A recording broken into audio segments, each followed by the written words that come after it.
आदाब नमस्कार दोस्तों।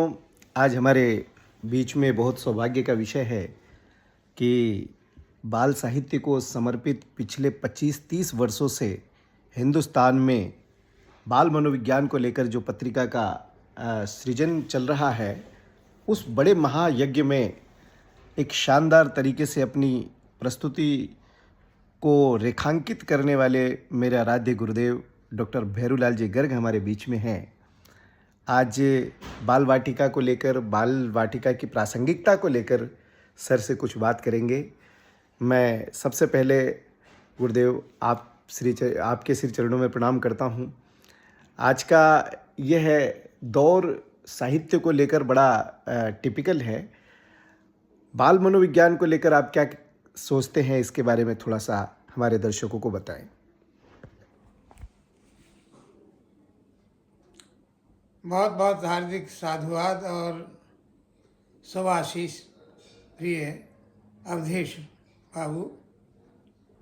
बाल मनोविज्ञान तो क्योंकि जैसा है वैसा है बच्चे का, लेकिन संस्कार वाली जो बात है, क्योंकि बच्चों को अगर समय पर हम संस्कार नहीं देते हैं तो बड़े होकर के उनका जीवन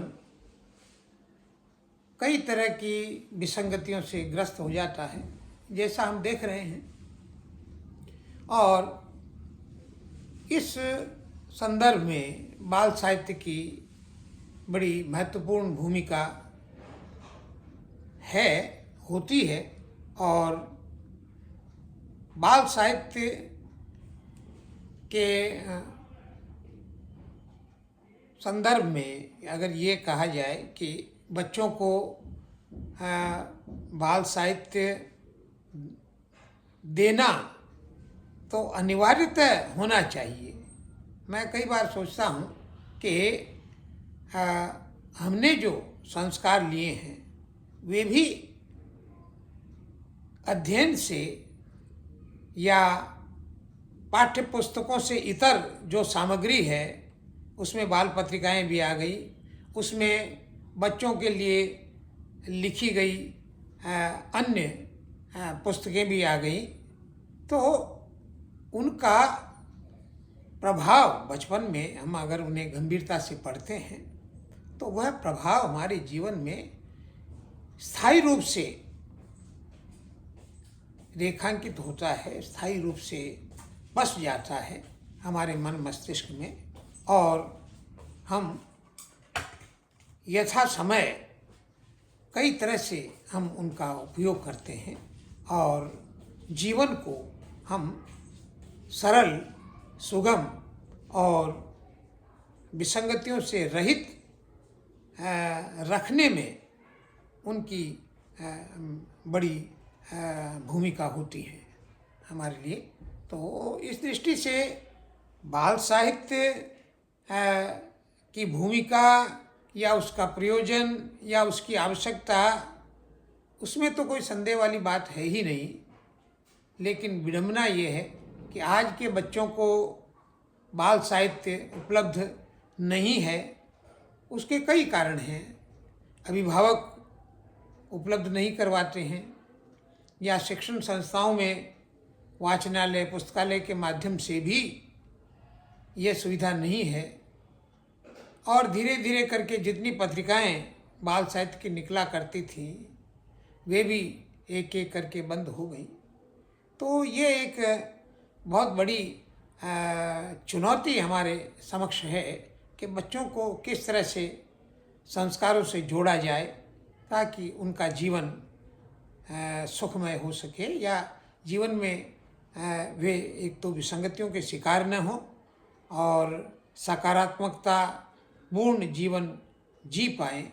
तो इस दृष्टि से आज विभिन्न स्तरों पर प्रयास की आवश्यकता है। अभिभावक भी जागरूक हों, शिक्षण संस्थान जागरूक हों, हमारी जो सामाजिक संस्थाएं हैं वे भी इस दृष्टि से जागरूक हों, क्योंकि हमारे बचपन में तो नैतिक शिक्षा की दृष्टि से कई उपक्रम हुआ करते थे पाठ्य पुस्तकों में भी नैतिकता की सामग्री हुआ करती थी। उसके बाद पत्र पत्रिकाएं जो आती थी और वाचनालय में, पुस्तकालय में जो साहित्य होता था उसका भी नियमित रूप से अध्ययन करते थे।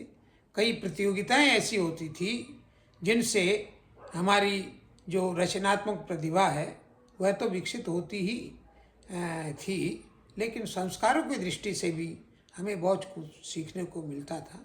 लेकिन आज वातावरण वैसा नहीं रहा है और एक तरह से कहा जाए तो आज की जो शिक्षा पद्धति है उसे पूर्णता की दृष्टि से हम उचित नहीं कह सकते। जानकारी तो देती है आज की शिक्षा पद्धति, लेकिन उसमें सीखने जैसा या जीवन मूल्यों से जोड़ने की बात हो या संस्कृति से जोड़ने की बात हो या एक जीवन किस तरह से जिया जाए, इस तरह की बातें लगभग नहीं हैं और इसलिए एक रिक्तता जीवन भर रहती है। बड़ा होने के बाद भी बच्चों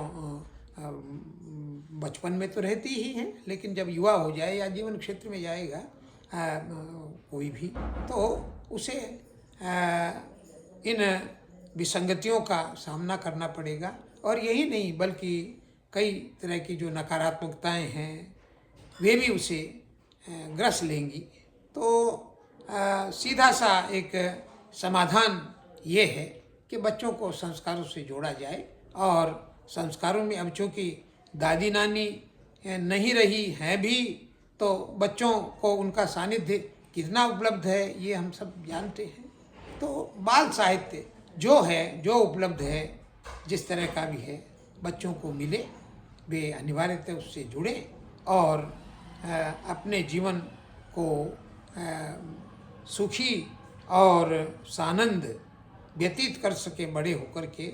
उस दृष्टि से वे अगर कुछ बाल साहित्य के से जुड़ कर के ये कर सकते हैं तो ये आज के अभिभावकों के लिए भी ठीक होगा, बच्चों के लिए भी ठीक होगा। नहीं तो हम देख रहे हैं कि बच्चे जीवन मूल्यों से विरत हो रहे हैं और उसके दुष्परिणाम समाज में हम कई तरह से देख रहे हैं। माता पिता या दादा दादी का वृद्धाश्रम में जाना ये कितना दुखद है। कारण कई बताए जाएंगे कि पति पत्नी दोनों सर्विस में हैं, उनकी देखभाल कौन करे, या हमारे घर पर और वैसी सुविधाएं नहीं है कि उनकी सेवा शुश्रूषा कर सकें, तो इसलिए वृद्धाश्रम में। लेकिन पुराने समय में भी तो रहते थे, माता पिता दादा दादी 3-3 4-4 पीढ़ियाँ एक साथ रहा करती थी। लेकिन अब चूँकि भौतिकता की जो स्थितियाँ हैं वे उन्होंने हमारे जो संस्कार हैं, जीवन मूल्य हैं, उन सब पर इतना अतिक्रमण कर लिया है कि वे बातें सारी पीछे छूट गई हैं। लेकिन अभी भी समय है और ऐसा कुछ नहीं है, कोई काम असंभव नहीं होता।